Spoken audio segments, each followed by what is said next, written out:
আর দ্বিতীয় যে মূলনীতি সেটা হচ্ছে যে ইমাম শাফি জ্ঞান অর্জন করার ক্ষেত্রে যে 6টা মূলনীতির কথা বলেছেন। উনি একটা মানে কবিতা, আখিলান তানালুল ইলমা ইল্লা বিসিত্তাতিন, যে ভাই তুমি 6টা বিষয় উপনীত হওয়া ছাড়া কখনোই জ্ঞান অর্জন করতে পারবে না। সেগুলো হচ্ছে কি, যাকাউন অর্থাৎ মেধা, 2 নম্বর হচ্ছে হিরসুন মানে প্রচন্ড আগ্রহ, 3 নম্বর হচ্ছে ইস্তিহাদুন অর্থাৎ চেষ্টা প্রচেষ্টা, 4 নম্বর হচ্ছে বুলগা অর্থাৎ সম্পদের ক্ষেত্রে মানে জীবন ধারণের জন্য যেই প্রয়োজন সেই প্রয়োজন মতো সম্পদ থাকা। তো জাকার ক্ষেত্রে যেটা তিনি বলতেছেন সেটা হচ্ছে যে জাকা হচ্ছে এটা কোনো বিষয়কে খুব দ্রুততার সাথে ধরতে পারা। এরপর হচ্ছে মানে আমরা বলি না গর্দব গাভিজুন, এরকম না হওয়া আর কি, মানে জ্ঞান অর্জন করার মতো যেই ধরনের যোগ্যতা এটা অন্তত থাকা। এরপর হচ্ছে যে স্মৃতিশক্তি ভালো থাকা। এরপর হচ্ছে বুঝার ক্ষেত্রে সে কাঠিন্যতা বোধ করবে না। এই ধরনের বিষয়গুলা কিসের প্রমাণ? এই ধরনের বিষয়গুলা জাকা অর্থাৎ তার মেধার প্রমাণ। 2 নম্বর হচ্ছে কি হিরস অর্থাৎ প্রচন্ড স্পৃহা, যেমন এগুলা কি, সময় নষ্ট করবে না, সময়ের ব্যাপারে সে সবসময় সতর্ক থাকবে। এরপর হচ্ছে যে সে ভালো ভালো বই পুস্তকের ব্যাপারে সবসময় উদ্গ্রীব থাকবে, সেগুলো খুঁজে পাওয়ার চেষ্টা করবে, ভালো ভালো আলেমের সন্ধান করবে, যেগুলো উপকারী সেগুলো লিখে রাখবে, নোট করার চেষ্টা করবে। এগুলা যদি থাকে না থাকে তাহলে কি তাকে এই কথা বলার সুযোগ নাই যে সে মানে এই ব্যাপারে খুব আগ্রহী। আগ্রহী হওয়ার অন্যতম শর্ত হচ্ছে তার মধ্যে এই সকল বিষয় থাকতে হবে। আর যেমন ইস্তিহাদের ক্ষেত্রে এর অর্থ মানে মুস্তাহিদ হওয়া না, এর অর্থ হচ্ছে যে চেষ্টা প্রচেষ্টা। আর সেটা কি জিনিস? সেটা হচ্ছে যে জ্ঞান অর্জনের জন্য যত ধরনের কষ্ট আছে সেটাকে স্বীকার করতে, মানে সেটাকে ত্যাগ স্বীকার করতে বাধ্য হওয়া অনেকটা বলা চলে। যে যেমন এখানে একটা কথা হল লাইস্তাতাল ইলমু বিরাহাতিল জাসাদ, অর্থাৎ আমি একদমই থাকবো, কোনো কষ্ট হবে না, এমনিতে সব জ্ঞান আসবে। আপনি ঘরের মধ্যে বসে থাকবেন, জ্ঞান ঘরের দরজা জানালাতে প্রবেশ করবে, এরকম হবে না। জ্ঞান অর্জন করতে হলে অবশ্যই সফর করতে হবে, কষ্ট সহ্য করতে হবে, আরামকে পরিত্যাগ করতে হবে। এটা হচ্ছে কি ইস্তিহাদের বিষয়। আর 4 নম্বর হচ্ছে বুলগা কাফিয়া অর্থাৎ জীবন ধারণের জন্য যথেষ্ট পরিমাণের সম্পদ থাকা। কারণ হচ্ছে যে একজন আলেম সে যখন জ্ঞান অর্জন করবে এটা করার সুযোগ নেই যে অন্যরা এসে তাকে খাওয়াই দিবে, তার জীবন ধারণের জন্য টাকা থাকতে হবে। আর একজন আলেম যদি কোনো ধনী মানুষের সম্পদের মুখাপেক্ষী হয় তাহলে সে সত্যিকার অর্থে আলেম হতে পারবে না। কারণ কি, সে বলবে যে আমি তোমাকে রিজিক দেই, আমি যা বলতে বলবো সেটাই বলবা, আর যেটা চুপ থাকতে বলবো সেই ব্যাপারে চুপ থাকবা। এই কারণে আলেম যদি রব্বানি হতে চায় তাহলে তাকে অবশ্যই নিজে উপার্জন করতে হবে এবং তাকে মুস্তাকিল অর্থাৎ স্বতন্ত্র হতে হবে, অন্য মানুষের মুখাপেক্ষী হওয়া যাবে না। এটা হচ্ছে অন্যতম শর্ত। ফদ্দল উস্তাদ। والأمر الآخر قال الإمام وصحبة أستاذ وطول الزمان. صحبة أستاذ هذه طبعا قاعدة من القواعد، بخاصة هذا العلم جاءنا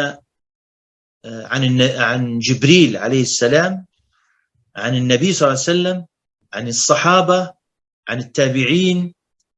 فلا بد أن يكون هناك أستاذ يأخذ بيدك. والعلماء يقولون من دخل العلم وحده خرج وحده، من دخل العلم وحده سيخرج وحده. وقالوا من كان شيخه كتابه كان خطأه أكثر من صوابه. من كان شيخه كتابه. للأسف الآن يوجد بعض الشباب يقول لك أنا أتبع الكتاب والسنة، أنا أذهب إلى القرآن وأقرأ التفاسير وأذهب إلى الكتب الصحيحة والحمد لله. هذا جهل مركب، هذا يعني هذا سيكون جهل مركب. يعني الجهل المركب أصعب من الجهل البسيط. الجهل البسيط مثل الناس الكبار والعوام لا يعرفون، لكن هذا هو جاهل ويظن أنه عالم لأنه ذهب إلى الكتب من غير أستاذ.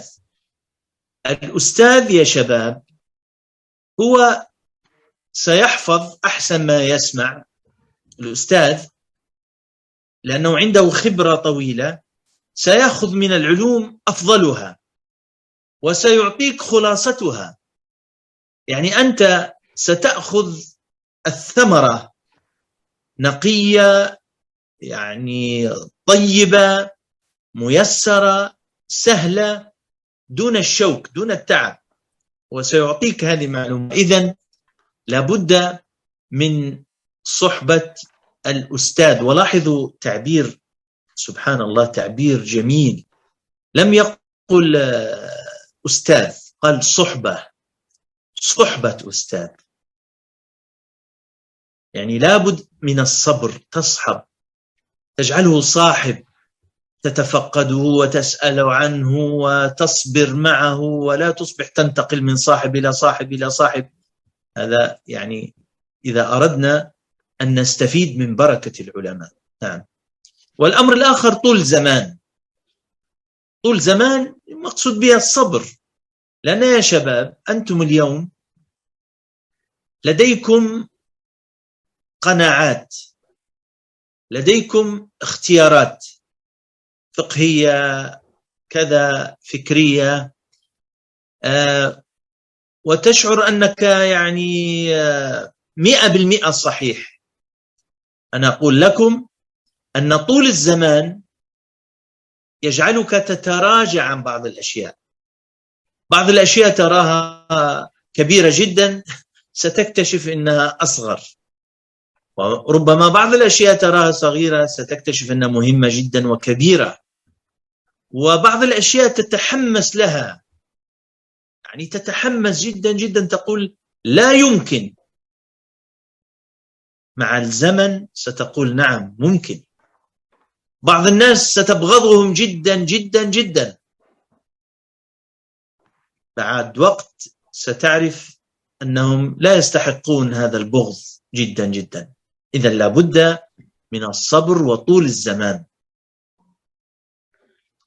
পঞ্চম যে বিষয়টা সেটা হচ্ছে যে সোহবত উস্তাদ, মানে এটা 6টা প্রিন্সিপালের অন্যতম একটা সবচেয়ে গুরুত্বপূর্ণ কায়েদার একটা। যেমন আমরা যদি আমাদের জ্ঞানের ক্ষেত্রে দেখি, আমাদের জ্ঞান কিভাবে আসছে, জিবরাইল আলাইহিস সালাম, এরপরে নবী করিম সাল্লাল্লাহু আলাইহি সাল্লাম, এরপরে সাহাবা, এরপরে তাবিঈন, এরপরে উস্তাদ।